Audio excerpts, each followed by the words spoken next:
Greetings, metalheads. Hope you're well. I'm doing pretty good, thank you. First of all, I'd like to thank everybody who's subscribed to the channel. Please spread the word. Tell your friends to come along and join in. It's free. Why not? Some great interviews coming your way. Right, I'd like to thank everybody who has subscribed, like I said. Now, you're about to listen to an interview I did back in 2005 with the Greek power metal band, Firewind. As we all know, it's run by Gus G. Also played guitar for Ozzy Osbourne in later years. Fantastic guitarist. Now, this interview was done in 2005 with the singer Chitty for the album Forged in Fire. So please listen to it, take it for what it is, enjoy, be safe, stay metal, and enjoy your Christmas. Cheers, folks. Spread the word. Stay metal. This is Jason. Who is this, please? City here. Hi, how are you? Hi, man. How are you? Good. Fine, thank you. Yourself? I'm okay. Fine. Yeah, thanks. Good. Happy New Year. Same to you. Yeah, I don't know if you know me at all. Sorry? I don't know if you know my fanzine, my website at all. I guess I have seen it because you have written, I guess, a review about my previous band. Yeah, Avalon. Avalon. Yeah, because I remember Sebastian did a press release. Exactly. And there was the Friday 13th quote on there. Sure. It's the only time I've ever had a quote on a biography. Okay. So, cool. Thanks for ringing me. Anyway, how many interviews have you done so far? So far, I guess I have done the most amount of interviews because everybody wanted to do the interview with me, you know. Right. Cool. So where do you live? I guess mostly it was done by myself and Gus. Right, I know Gus. Tell him I said hello. I will do that. Yeah. I think he's in Athens now. Right. You're in Germany? I'm in Germany, yeah. Whereabouts? Have you heard a place called Trier? No. It's very close to Luxembourg border. Oh, okay. Yeah. And That's quite close. Yeah, it's quite far away then. I mean, this is not a very famous metal town, you know. Cool. How many interviews have you done so far, or for British press? Interviews, I've done a lot now at the moment. For England? For England, I did one, Total Rock Radio. Oh, yeah. And most of the other ones were really South America, Brazil. Then I've done a couple of in Holland, Belgium, Germany, France. So far, yeah, that's it, yeah.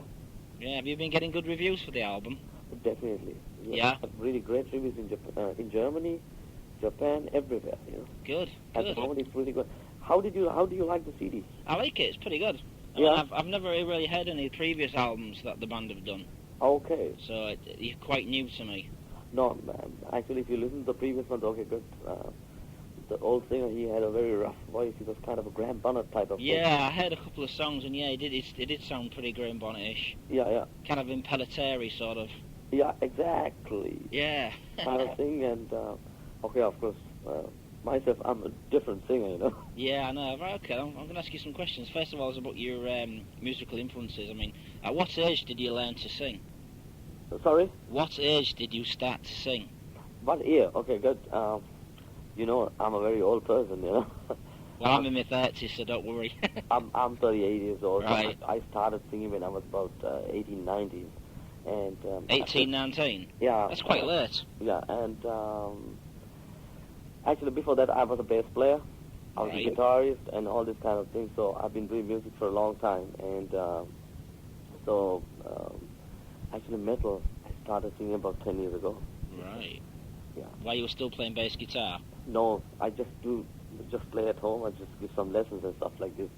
But actually, I don't like to play heavy metal to play bass in a heavy metal band, you know, because it's kind of boring, you know. Yeah. I used to play bass guitar, and I found bass guitars very boring. Yeah, and I prefer to play things like Level 42 or Marcus Miller and stuff like this, you know. Right.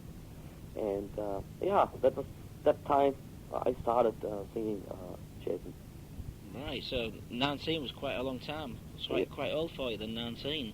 Yeah. I mean, who influenced you as singers? Who was your influences as singers? As singers, I could say, like, I've been listening to classic rock for a long, long time, since end of 70s.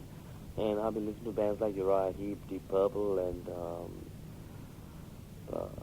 Rainbow, Black Sabbath, and stuff like this. So, I mean, I really love all these classic rock singers like Jordan Turner, Ronnie James Dio, Tony Martin, Robin McCauley, John Lawton from Uriah Heep, David Byron, and all these kind of guys, you know.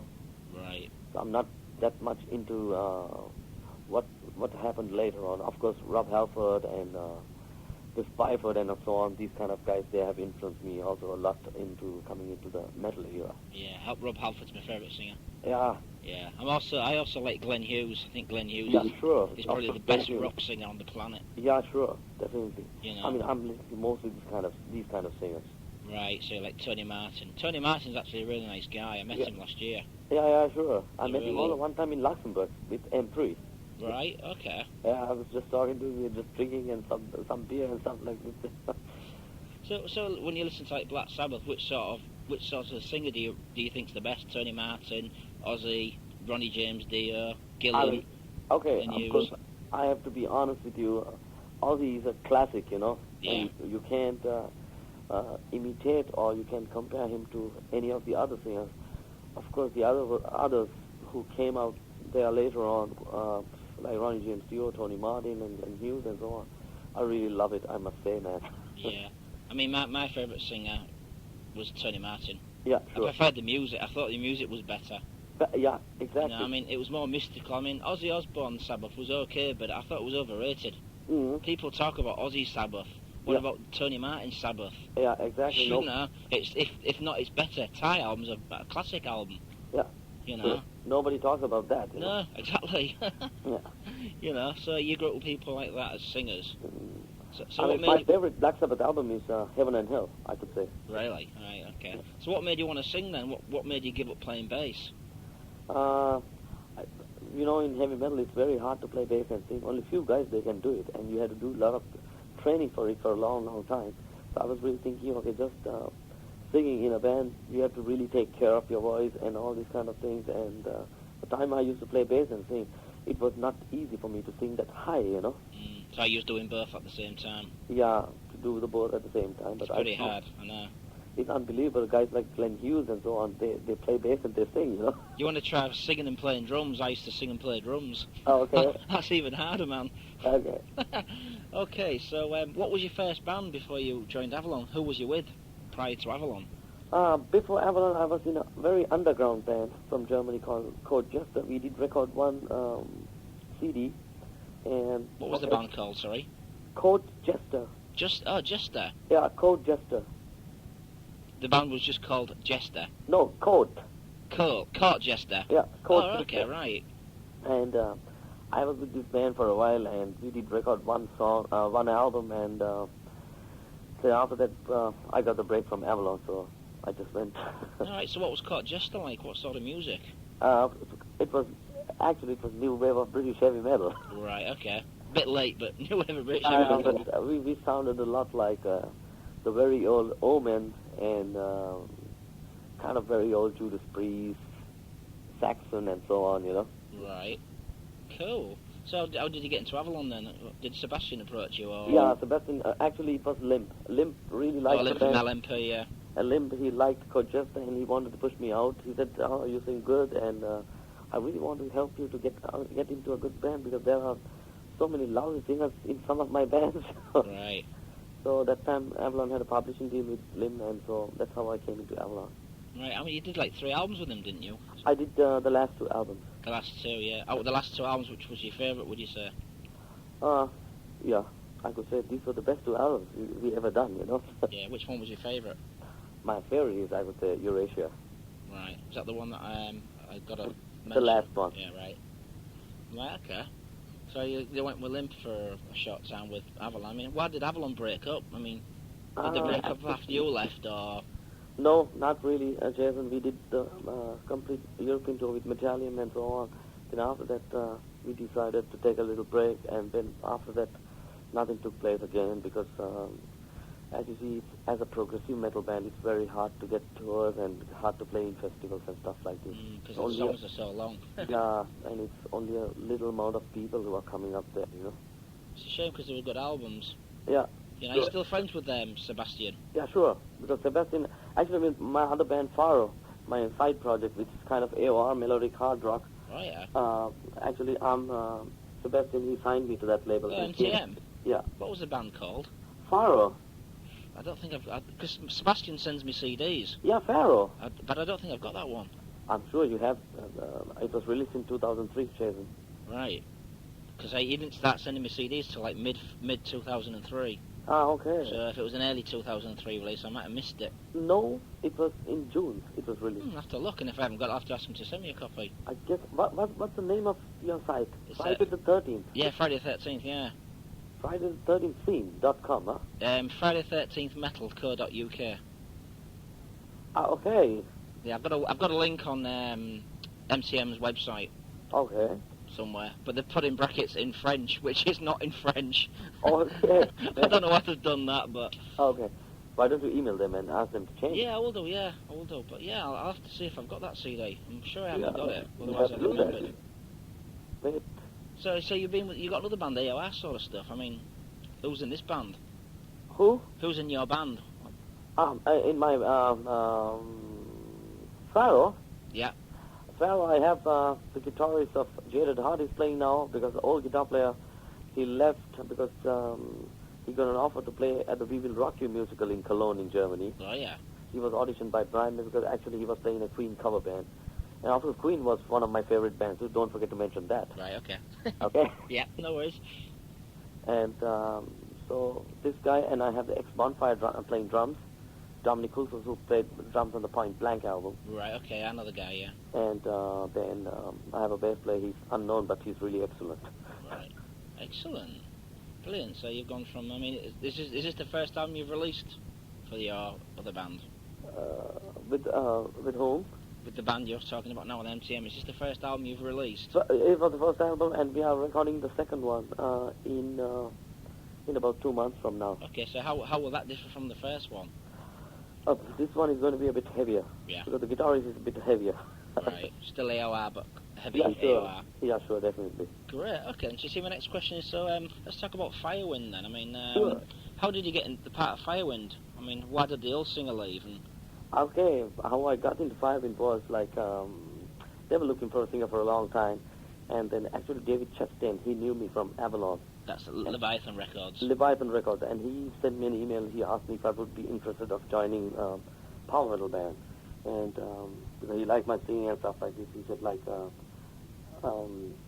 there's one band looking for a singer like this, and then actually I knew this band before. One of my friends had the first CD of Firewind. Which one was it? Because how many albums have they done? Between Heaven and Hell. Right. Is that so? That's the first album between. First one, yeah. How many albums have they recorded? Huh? How many albums have they recorded? 2 albums before. Right. Forged by Fire is the third one. So Right. then Gus got in touch with me, and then he asked me if I'm able to do some auditions and stuff like this.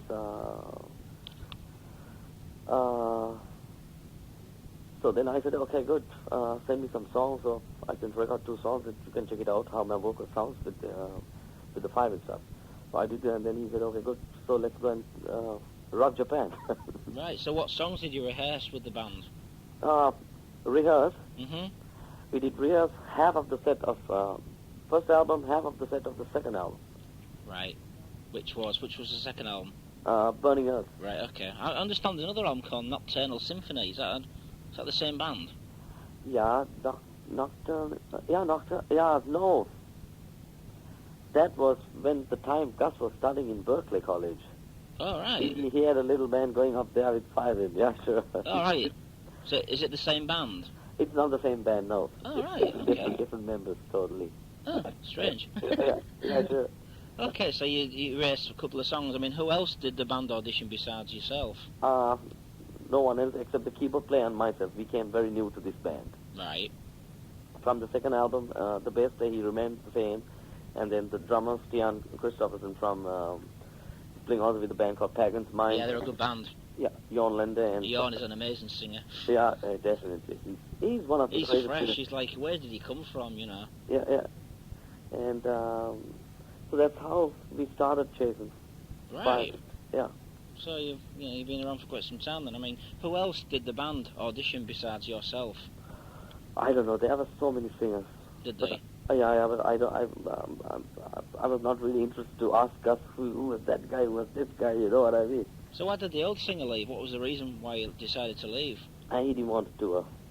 He only wanted to do only studio jobs and stuff like It's kind that. of silly, isn't it, really? I mean, when you're recording, you expect it to.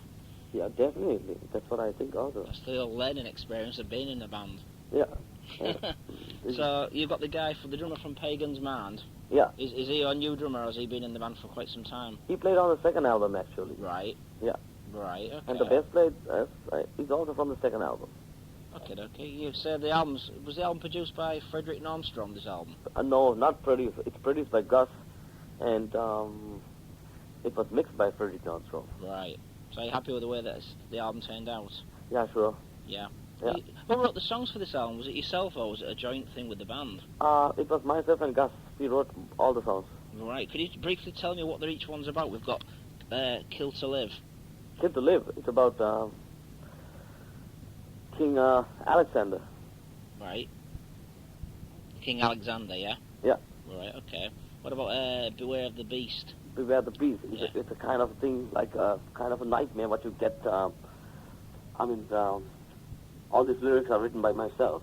So this is kind of a beast which is hiding behind some kind of foggy mountains, you know? Right. Okay, was it kind of like difficult for you to write like power metal lyrics as opposed to AOR and progressive lyrics? Actually, myself, I love to write kind of. I don't like to write about dragons and swords and stuff like this. So you're a bit of a kind of like James Ronnie Deere. Yeah. Ronnie James Dio is a great singer, but lyrically, you don't have to put Jason on this on the interview, you know what I mean? Yeah, right, okay. No, but Ron James Dio's lyrics are really crazy, hilarious, huh? Right. Sunset Superman. Oh, Jesus Christ. Cool, so we've got the next song, Tyranny.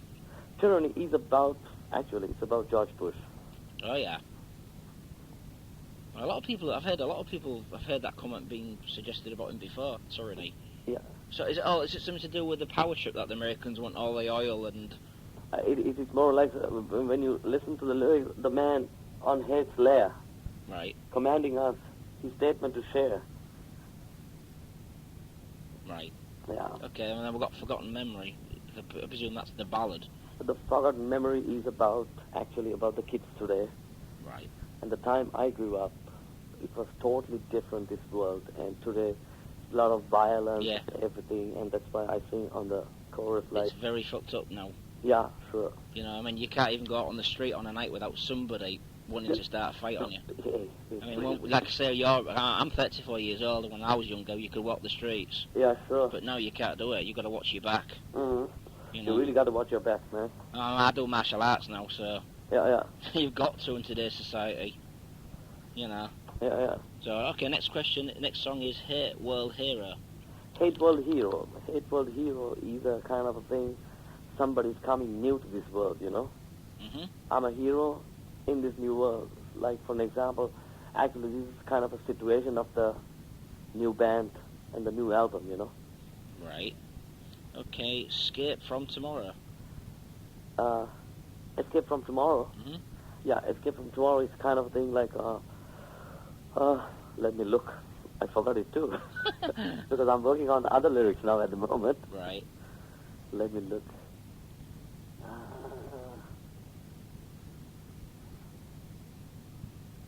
That's really interesting.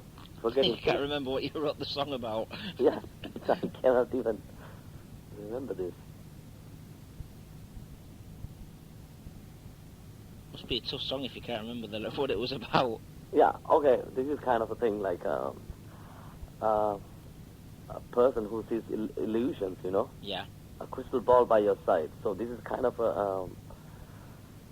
like a person like Nostradamus, you know? Looking into the future. Looking into the future, yeah. Right. Yeah. Cool, that was an easy question. Song for you to remember. Yeah. Okay, Beast of the Savages. Beast of Savages, this is the instrumental. Right. Yeah. Okay, and we've got Burn in Hell. Is that Judas Priest song? Burn in Hell. Yeah. Yeah, sure. Burn in Hell is about Hitler. Right. Okay. What made you want to do a song about Hitler? So why not? Right. He lost the war with hate inside, you know? Right, okay. Perished in Flames. Perished in Flames, it's about Jews who got killed in these concentration camps. You know? Right. Was it kind of hard for you to write two songs about the German past? I mean, you being German, did you find it kind of like hard to write about the past? No, I mean, like, Jason, this is history. You Yeah. have to bring something out, you know what I Yeah. mean? You just go into books like Lord of the Rings and writing lyrics like small kids. This is really, it's kind of hilarious for me, in metal, Right. Well, okay, and the last one we've got Land of Eternity. Land of Eternity. Actually, at the moment the situation changed a bit, and you could say it's about a land that has suffered. So at the moment my country is suffering from it, with the earthquake in Sri Lanka. Yeah, true, yeah. And actually, Land of Eternity, I did contributed countries like Africa because it's totally neglected and it's really third world at the moment, Yeah, including us, right. So that's what, yeah, it's Right. about it.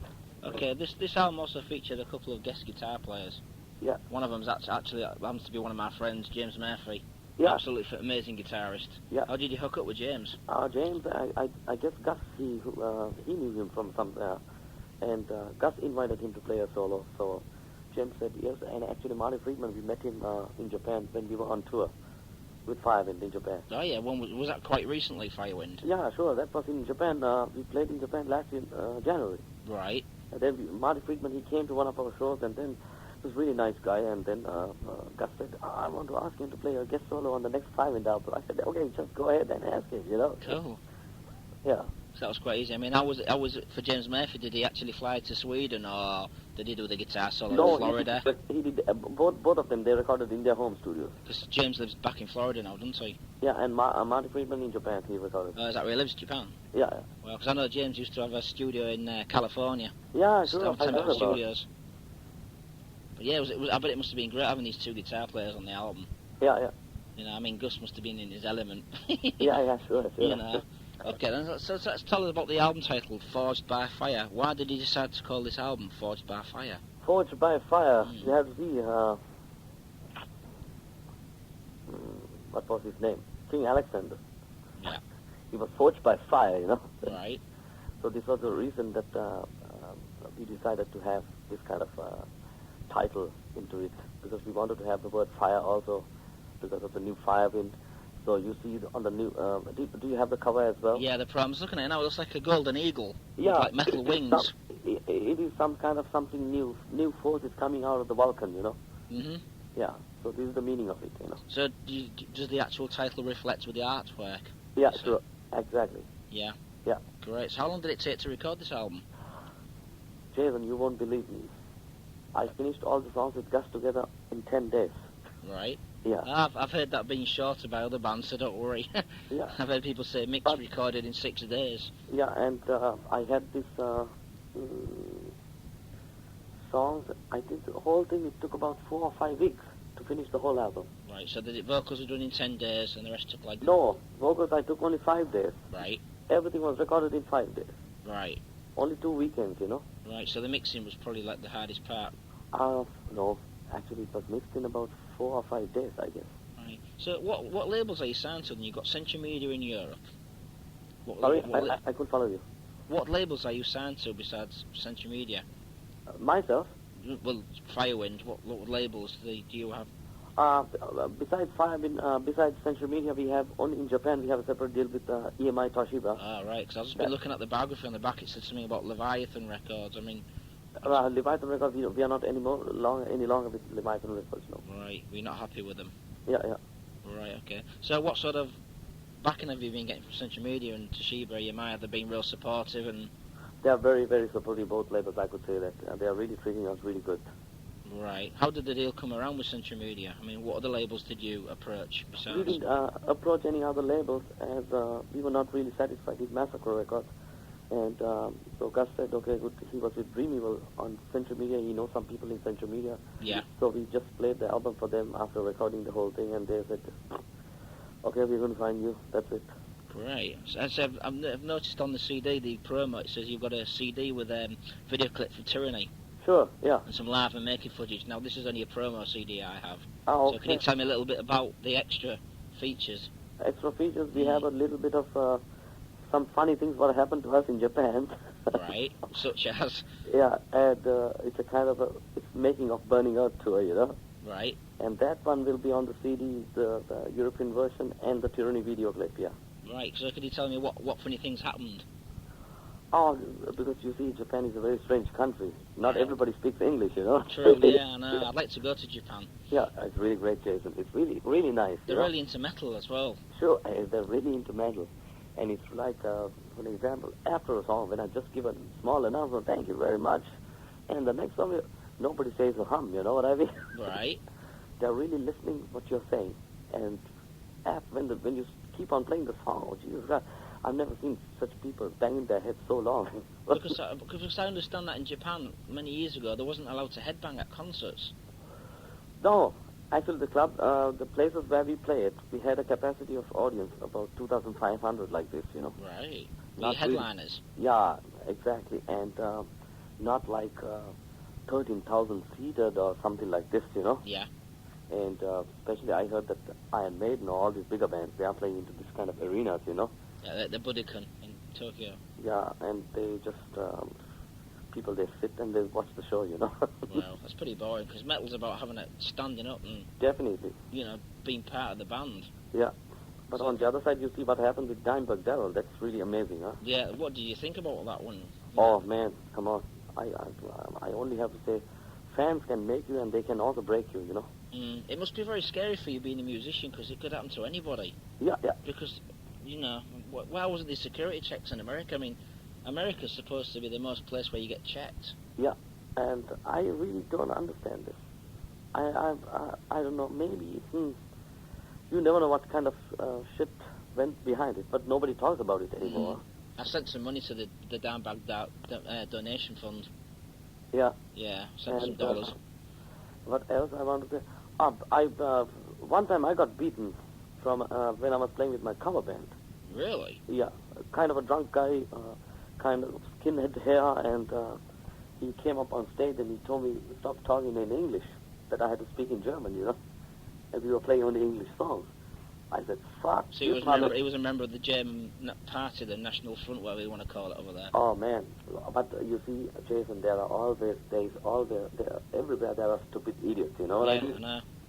But the police was really onto my side, and they really gave him a hard time, I guess, you know? I can imagine. Yeah.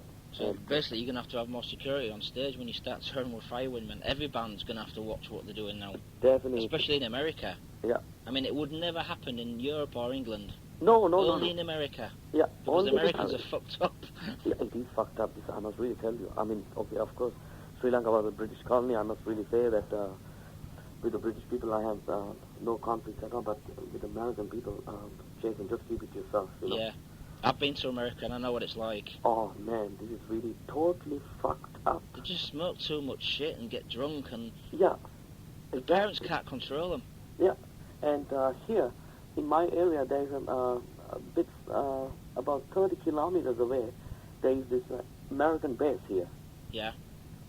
You have to see these fucking soldiers, when they come to town, Yeah. they fucking break everything. Sometimes I just do bar gigs with my acoustic unplugged band, you know. Yeah. We just do songs like Bon Jovi and Uriah Heep and stuff like this. When was it? A couple of months ago, there were two American soldiers there. Oh, Jesus Christ. The things what they did, they were drunk so much, and they ordered spaghettis, and they put red wine on spaghettis, and they ate the whole spaghetti. Just imagine what kind of fucking pigs these are, you know. They're crazy, man. Crazy. So you've actually, getting back to that question, you've actually got a video clip for Tyranny. What's the video clip? Is it live footage or is it actual promo video? The Tyranny video clip is, it's a studio video. Right. Yeah. So it's just recording in the studio with overdub music. Yeah, exactly. Right, okay. So how many albums do you think you've sold so far, this album? That we still don't know because it's still not released. Oh, yeah, 24th, yeah, sorry. Yeah, no Are you looking forward to a good response? I mean, what sort of press reviews? So far, the German press reviews are really great. Yeah. The album is top rated. Right. I gave it 3 out of 5. I hope that's okay for you. Okay. You know? No problem. You know, it's a good album. I like it, you know. And do you like the vocals? Yeah, of course I do. I mean, I liked it when you was in Avalon. Okay, no problem. You know. I'm sure I've never heard your MCM band. Okay. I'm not sure. I'm gonna have to look. If you don't have it, just tell Sebastian to send me a send Yeah, me. will do. Do you keep in touch with Sebastian much? Yeah, you don't talk to him so much. No, do you? Okay. Do you speak to him much? Yeah, sure. Yeah. I do almost every week. Oh, tell him I said hello. I will do that. It's a pity that you can't get back together with Avalon. Huh? It's a pity Avalon can't get back together. It's not easy at the moment, you know. Right. And I'm also doing something with producer Marcus Cheska together, who did Ian Parry's consortium project. I know Ian Parry pretty well. Yeah. Good old scouts there from Liverpool. He's a very nice person. You had to mention it. He's one of my favorite singers as well. Right. Does he still live in Rotterdam? Yeah, sure. Right, because I haven't seen him for a while. I used to stay with the bass player from Elegy, Martin. Are you okay? I used to stay at his house, and I used to meet Martin and Ian and Derek, and Yeah. nice guys. It's a pity Yeah, Elegy aren't doing anything. It's a pity that Hank is not any longer in the band, right? Yeah, Adigo, so he's playing for Is it Adigo? Oh man.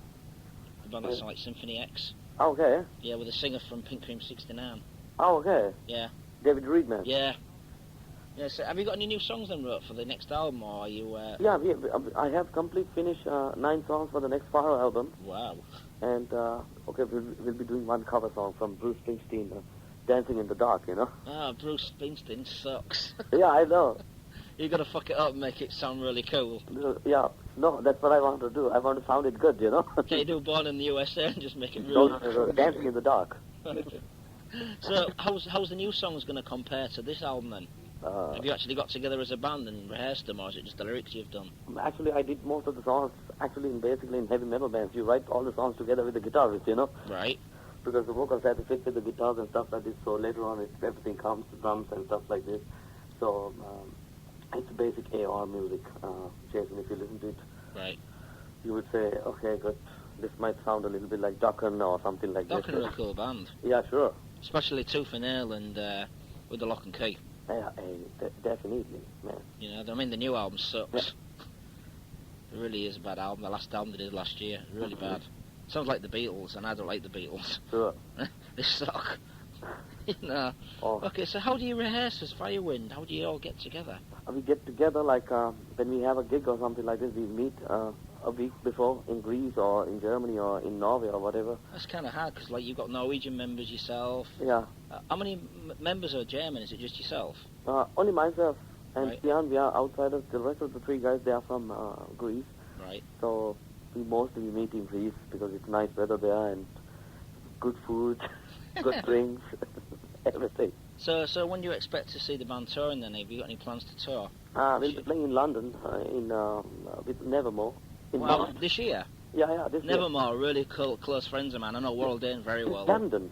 In Camden? Yeah, exactly. When? Jason, wait, I have the date here. With me. I'll see you there, man. We'll have a beer. So, definitely. You must be knowing Charlie Farrell as well, huh? Sorry? Charlie Farrell. I'm trying to think, who was he with? Wait. He had this other magazine. He used to write for... But he's a banker. His job is he's working in a bank. Right.